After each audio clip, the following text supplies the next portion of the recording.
Olá, meus irmãos da EDB Região Sudeste. É com muita alegria que estamos no nosso segundo episódio do nosso Sermão Comentado. É uma alegria enorme estar aqui com a nossa comunidade de novo. Com certeza. E lembrando que nesse mês de março ainda estamos na nossa série de mensagens com o tema Colheita, Cuidar e Anar. Onde as mensagens que a gente analisa giram justamente em torno dessa proposta, né? Exatamente. E o episódio de hoje é justamente a análise profunda da pregação deste domingo do Bispo Paulo Borges. Com o tema Quem Ama Permanece. Isso. Um tema que está intimamente ligado à nossa temática do mês de março. E, logo no início do esboço dessa mensagem, tem uma constatação que me deixou bastante reflexivo, sabe? Qual parte exatamente? O bispo traz a tese de que a maior crise da nossa geração não é só espiritual. Não é só falta de fé, né? Exato, não é só falta de fé. É uma crise profundamente relacional. Darcy, se a gente observar o tecido da nossa sociedade hoje, essa crise relacional opera de um jeito quase cruel, sabe? É um paradoxo, né? Total, porque a gente desenvolveu toda essa tecnologia para estarmos acessíveis a milhares de pessoas o tempo inteiro. O tempo todo conectados. Mas essa acessibilidade criou uma ilusão de intimidade, porque trocar mensagens não é a mesma coisa que trocar experiências. Um emoji não substitui um abraço, né? Pois é, e o alerta contundente que a mensagem traz é que essa epidemia de solidão, ela não fica retida na porta da igreja. Caramba, isso é muito sério. Ela entra com a gente. Exato. É perfeitamente possível que alguém cante as mesmas músicas no domingo, ouça a mesma mensagem, participe de tudo ali e ainda assim viva uma solidão devastadora. Porque faltou atrito, né? Faltou atrito saudável do relacionamento real. Isso. Aquela sensação terrível de estar no meio de uma multidão calorosa, mas ser completamente invisível. Nossa, e para combater essa solidão estrutural, a pregação nos direciona lá para a carta de 1 Tessalonicenses, no capítulo 2. Versículos 8 e 9, se não me engano. Isso mesmo, onde o apóstolo Paulo fala para aquela comunidade que a decisão dele não foi só entregar uma mensagem teológica pronta. A expressão que ele usa é muito visceral. É muito forte. Ele diz que eles decidiram dar não somente o evangelho de Deus, mas também a própria vida. A própria vida. Isso muda tudo. Muda. E lendo isso, me vem uma imagem na cabeça a diferença entre entregar o manual de instruções de um móvel complexo na mão de alguém... Aquela coisa higiênica, né? Toma aí e se vira. Exato. Versus você sentar no chão da sala com a pessoa para ajudar a montar. Sujar as mãos mesmo. E não é só sobre ajudar a encaixar as peças. O evangelho compartilhado como vida é o fato de que, sentados naquele chão, a gente vai colocar uma peça ao contrário. A gente vai se frustrar. A gente vai ter que desparafusar tudo e começar de novo. É essa frustração compartilhada, sabe? A vulnerabilidade de errar junto. Isso. É isso que cria o vínculo. O evangelho não é estante montada e polida. É o suor do processo. Nossa, que analogia perfeita. E a diferença entre esse manual limpo, asséptico e o chão da sala cheio de peças soltas é justamente o grau de exposição que a gente está disposto a tolerar. É porque o manual não exige nada de quem entrega. Nada. Mas sentar no chão exige tempo, exige lidar com o temperamento do outro. E a grande fundação que o Bispo Paulo Borges constrói aqui é que alcançar pessoas com a mensagem é só o ponto de partida. O começo de tudo. Exato. Mas permanecer próximo a elas, no meio dessa bagunça da vida real que você falou, essa é a verdadeira mecânica do amor bíblico. Jesus não operou por controle remoto, né? De jeito nenhum. Ele habitou as casas, caminhou nas estradas poeirentas, comeu à mesa com as pessoas. E isso nos empurra para um dilema prático muito sério. Como assim? Porque, na teoria, compartilhar a vida, sentar no chão para montar um móvel é poético. É bonito de falar num domingo. É verdade. Mas e quando o outro quebra as peças de propósito? Sabe, como esse amor se sustenta quando as pessoas falham miseravelmente com a gente? Aí é que a mensagem entra numa profundidade absurda. O sermão ilustra essa tensão com o encontro de Jesus e Pedro, lá em João 21. Depois da ressurreição, né? Isso. E para capturar o peso desse reencontro, a gente precisa entender a diferença psicológica entre culpa e vergonha. Tem uma diferença grande aí. Total. A culpa diz eu cometi um erro, a vergonha diz eu sou um erro. Caramba, que soco no estômago. Pois é. E Pedro, depois de negar Jesus 3 vezes durante a crucificação, ele não estava lidando só com a culpa de uma mentira. Ele estava esmagado, né? Esmagado pela vergonha do fracasso identitário. Ele tinha prometido morrer por Cristo poucas horas antes. É verdade. E aí a Bíblia relata que ele voltou a pescar. E não é só, vou voltar pro meu emprego para pagar as contas. É um mecanismo de defesa. Exatamente. É uma regressão de identidade. Ele está sinalizando, tipo, eu não sou mais um apóstolo, eu não sou digno. Eu volto pro único lugar onde eu sei quem eu sou. Porque no discipulado, na cabeça dele, ele fracassou completamente. Mas olha, deixa eu fazer o papel de advogado do diabo aqui, só pra gente pensar. Vai lá. Representando quem analisa a história de fora, né? Pedro traiu a confiança no momento mais crítico possível. No pior momento. No mundo corporativo, ou até nas nossas relações pessoais hoje em dia, se alguém te abandona na hora da dor extrema, você corta laços. É o cancelamento instantâneo. Exato. Então por que Jesus não foi até a praia exigir, sei lá, um pedido formal de desculpas antes de qualquer coisa? É muito contraintuitivo, né? Muito. Jesus prepara uma fogueira, assa um peixe e chama Pedro para comer. Qual é a lógica de recompensar uma traição com café da manhã? A lógica é que Jesus entende a alma humana perfeitamente. Ele sabe que a repreensão sobre um coração que já está esmagado pela vergonha só vai gerar mais isolamento. Se ele chega apontando o dedo, Pedro provavelmente fugiria. Ou afundaria de vez naquela dor. Ao preparar a refeição, a fogueira, Jesus está usando elementos físicos, sensoriais mesmo, para ancorar Pedro no presente. Para restabelecer o vínculo de pertencimento. Exato. E tem um detalhe profundo nessa dinâmica da fogueira que o bispo traz. O texto grego especifica que era uma fogueira de brasas de carvão. E isso tem um significado específico. Sim.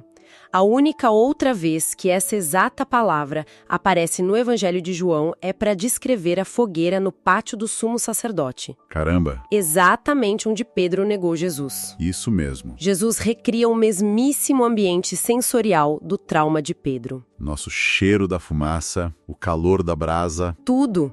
E não para torturar ele, mas para reescrever a memória daquele lugar. Que coisa linda. Ele pergunta 3 vezes você me ama para, de forma muito cirúrgica, desfazer uma por uma das 3 negações. A proximidade física pavimenta o caminho para a cura emocional. Nossa, isso é de uma profundidade absurda.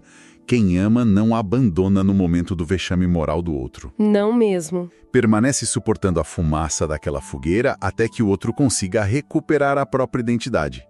E Pedro saiu dali com o chamado restaurado. Totalmente restaurado. Mas a pregação não nos deixa só no campo do fracasso moral, né? Não, o bispo Paulo Borges avança para uma outra barreira. E quando a limitação não é moral, mas é uma impossibilidade absoluta. Tipo uma barreira física ou uma depressão incapacitante. Aí a gente entra na história do paralítico de Marcos, no capítulo 2. Onde a gente vê um homem cuja barreira era literal. Ele não tinha mobilidade nenhuma para chegar até Jesus. E ainda tinha multidão, né? Formavam um muro impenetrável em volta da casa. Exato. Pelas regras da física e da sociologia da época, o destino dele estava selado. A cura só foi possível pela intervenção de 4 amigos. Amigos que não se contentaram com a solidariedade passiva. Não ficaram só no estou orando por você. Não mandaram só mensagem de apoio. E aqui eu preciso trazer uma inquietação que certamente passa pela cabeça de quem está acompanhando essa nossa reflexão. Pode falar. Para quem vive a realidade corrida de hoje, é muito bonito falar de abrir o telhado e descer a maca de um amigo.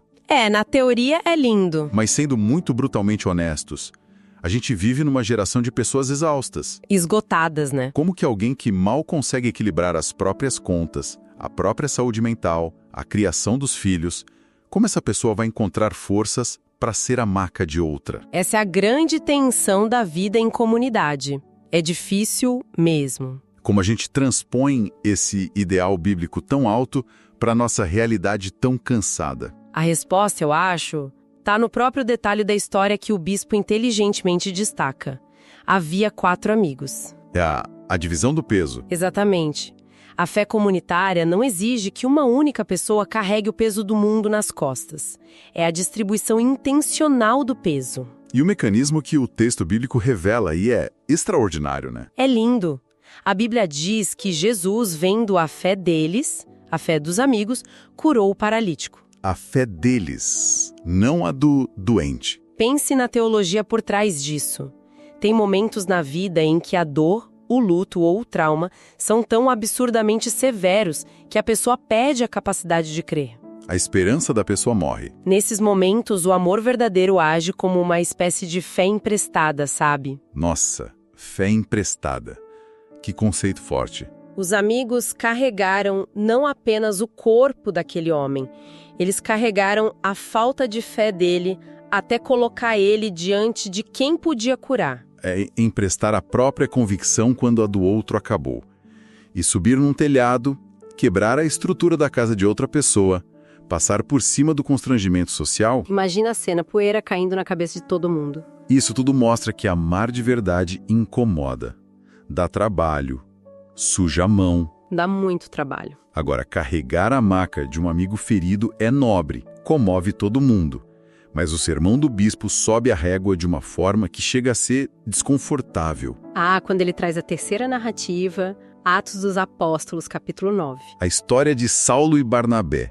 Porque aqui, a pessoa precisando de acolhimento não é o amigo doente. Não. É literalmente o inimigo jurado. O terror da igreja, exato. E a gente precisa olhar para isso sem aquele verniz romântico que 2000 anos de história colocaram no apóstolo Paulo, sabe? A gente já lê pensando nele como o grande herói da fé. Mas naquele exato momento histórico, Saulo de Tarso representava o terror absoluto.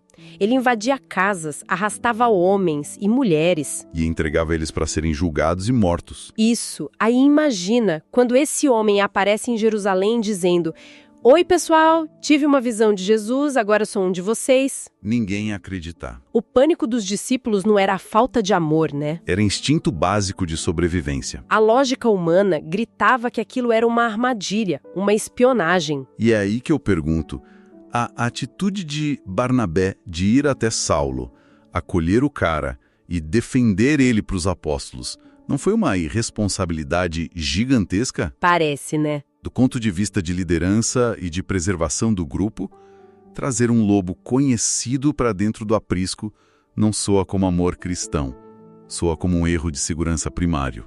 É um risco absurdo. Como a gente separa a graça transformadora de Deus de uma ingenuidade que pode colocar toda a comunidade em risco? Essa é a pergunta fundamental sobre o papel de Barnabé.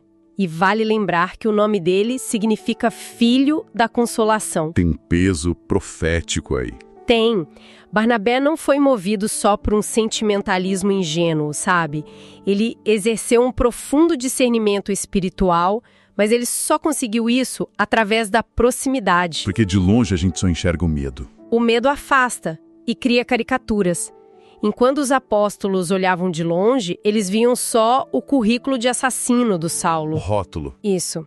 Barnabé se aproximou, ele sentou com Saulo, ouviu a história do caminho de Damasco, investigou aquele testemunho de transformação que já estava começando a dar frutos. O amor exige proximidade justamente para que a gente possa enxergar além do rótulo que o passado colocou na pessoa. Barnabé assumiu um risco social e reputacional imenso para apostar na obra que Cristo estava iniciando ali.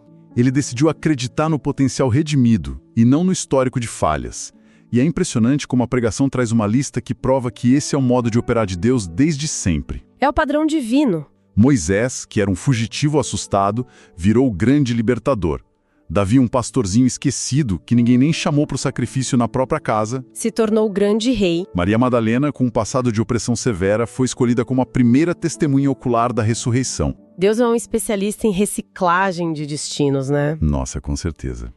Mas a grande dúvida que surge é: será que essa capacidade de pegar ruínas absolutas e transformar em pilares de graça ficou restrita lá aos heróis bíblicos? Será que opera hoje? No mundo cinza e complexo da nossa época? E o esboço responde a isso trazendo histórias modernas que, sinceramente, são de perder o fôlego. Muito fortes. Começando pela história do John Newton. Que é o exemplo perfeito de como a mecânica da graça utiliza as piores partes do nosso passado para forjar a nossa missão, né? Sim. Para quem não conhece, Newton era capitão de um navio negreiro. Misericórdia. Ele estava imerso numa das indústrias mais perversas e desumanas que a humanidade já inventou, o tráfico transatlântico de escravos. Uma brutalidade sem tamanho. A dureza do coração dele era totalmente compatível com o negócio brutal que ele comandava, até que ele se vê numa tempestade massiva no mar. Onde a morte era certa. Exato. E ali ele tem uma experiência de conversão profunda. Mas sabe o que eu acho mais incrível? A beleza da história de Newton não é só que ele parou de fazer o mal. É o que ele fez depois. É o mecanismo pelo qual Deus usou a própria vivência sombria dele. Porque ele não apenas virou um pastor, ele se tornou uma voz crucial para o movimento abolicionista na Inglaterra. Ele usou a influência dele contra o que ele mesmo fazia. O homem que acorrentava seres humanos do porão de um navio foi quem escreveu o hino Amazing Grace, a maravilhosa graça. Que é cantado até hoje. Ele entendia a profundidade da graça divina porque ele conhecia em primeira mão o fundo do poço da depravação humana. Exatamente. O local da maior vergonha se tornou o palco da maior redenção. E o bispo nos dá um segundo exemplo que ilustra isso de uma forma muito crua lá nas ruas de Nova York, nos anos 50. A história do Nick Cruz. Isso. Naquela época, as gangues eram as famílias substitutas de milhares de jovens que cresciam esmagados pela pobreza, abuso, rejeição. Sem perspectiva nenhuma. Nenhuma. E o Nick liderava uma das gangues mais violentas, os Mau Maus. O ódio era a principal moeda de troca dele e o escudo contra o mundo, sabe? E a transformação do Nick Cruz só acontece porque um homem, o evangelista David Wilkerson, decidiu encarnar literalmente essa mensagem de que quem ama permanece. Ele foi até o fim. Wilkerson foi até os guetos, correu o risco real de morte. Ele foi ameaçado pelo próprio Nick com uma faca. Uma faca na garganta. E ele não recuou. Ele não entregou um folheto e foi embora. Aquela famosa resposta do Wilkerson dizendo para o Nick que ele poderia cortar em 1000 pedaços e que cada pedaço ainda o amaria. É de arrepiar. É a expressão mais pura do amor como uma força ativa e imparável. O amor não é passivo, gente. Nesse contexto, o amor invadiu o território do ódio e quebrou o ciclo de violência. E o antigo líder de gangue virou um evangelista global. E perceba como Deus trabalha. O lugar da ruína do Nick, as gangues, os jovens perdidos, a violência... Virou o ministério dele. Tornou-se o exato campo onde ele teve mais autoridade para operar a colheita pelo resto da vida dele. O que nos leva ao terceiro exemplo do sermão. Que tira essa dinâmica dos becos sujos e leva para os corredores acarpetados do poder político, né? Chuck Colson. Ele foi um dos homens mais temidos e poderosos de Washington, o braço direito da presidência americana. Mas que foi engolido pelo colossal escândalo de corrupção de Watergate. Ele perdeu tudo. Influência, status, reputação... E foi condenado à prisão. E se a gente pensar bem, por que Deus permitiu ou até utilizou a queda pública e a prisão do Coulson? Porque na mecânica do ego humano, o poder excessivo cria um isolamento quase total, né? No topo da cadeia alimentar da política, você não enxerga os marginalizados. Para que Coulson pudesse desenvolver empatia por aqueles que a sociedade descarta, ele precisou ser despido do terno sob medida. Perdeu o nome influente. E receber um número de prisioneiro no macacão. Foi lá dentro da cela, completamente desconstruído, que ele experimentou o perdão de Cristo de forma genuína. E o resultado dessa desconstrução é o que sela o poder dessa mensagem. Ao cumprir a pena e sair, o Coulson poderia muito bem ter usado o intelecto dele para tentar limpar a imagem dele. Voltar para os bastidores políticos ou corporativos. Mas o que ele faz? Ele cria o Prison Fellowship, que viria a ser um dos maiores ministérios prisionais do planeta. Ele passou a dedicar cada dia da liberdade dele para voltar à prisão. Para levar dignidade, o evangelho para quem ainda estava trancado. Mais uma vez, o cenário do maior fracasso se transformou na plataforma do maior ministério. É impressionante. E ao olharmos para essas histórias todas que a gente percorreu, através dessa mensagem Pedro, o homem paralisado, Saulo, John Newton, Nick Cruz, Chuck Colson, qual é o fio condutor? Qual é a síntese, né? A síntese definitiva do que o bispo Paulo Borges nos ensina aqui. Não é o mérito individual de nenhuma dessas pessoas. Não é a força de vontade delas. Não. A síntese é que todas elas foram alcançadas por alguém que se recusou a ir embora quando a situação ficou feia. O destino humano acontece exclusivamente nessa arena da proximidade intencional. Sujar as mãos. Essa é a essência de ser a igreja na prática, sabe? E é por isso que o tom final do bispo no esboço é um chamamento tão profundo à introspecção. É um soco no nosso comodismo. O apelo não é para a gente simplesmente achar essas biografias inspiradoras e continuar vivendo nossa rotina intocada, limpinha. O apelo é confrontador. Onde estão os Barnabés desta geração? Pessoas dispostas a gastar tempo, investir reputação e abrir mão do conforto para caminhar com quem a sociedade já deu como caso perdido. Há líderes em potencial sentados ao nosso lado que estão exatamente como Pedro, chorando a própria indignidade escondidos. Tem pessoas com chamados extraordinários, paralisadas pelas circunstâncias da vida, apenas esperando que alguém ofereça os braços para abrir um telhado. E construindo sobre tudo isso que essa fonte rica nos trouxe hoje, a reflexão que fica latejando nas nossas mentes é um desafio altamente prático. Qual o desafio? A grande pergunta para nossa reflexão, para quem nos ouve levar para casa e digerir, é: quem é o Saulo na vida de cada um de nós hoje? Caramba! Quem é aquela pessoa da qual todo mundo no trabalho, na família ou no bairro já desistiu? Aquele que já foi rotulado e condenado pelo histórico de erros. Mas que, sob a lente do Evangelho, talvez esteja a apenas uma aproximação intencional, a um abraço sem julgamentos de distância, de se tornar o Paulo que vai influenciar essa geração inteira. Amar à distância é muito fácil. Mas não transforma ninguém. O convite real dessa mensagem é para abandonarmos o controle remoto dos relacionamentos e sujarmos as mãos na obra da restauração mútua. Fique então esse desafio para cada irmão que nos ouve, de vivermos o Evangelho no chão esburacado da vida real, ajudando uns aos outros a juntar aquelas peças que faltam. Isso mesmo. A gente agradece imensamente a companhia calorosa e o tempo precioso de todos os irmãos da IDB Região Sudeste. Mais um encontro abençoado do nosso sermão comentado. Que essa reflexão não fique apenas no nosso intelecto, mas que pulse nas nossas ações diárias. Para que sejamos uma comunidade onde o amor é medido pela nossa capacidade de permanecer. É isso. Um forte abraço a todos e fiquem na paz.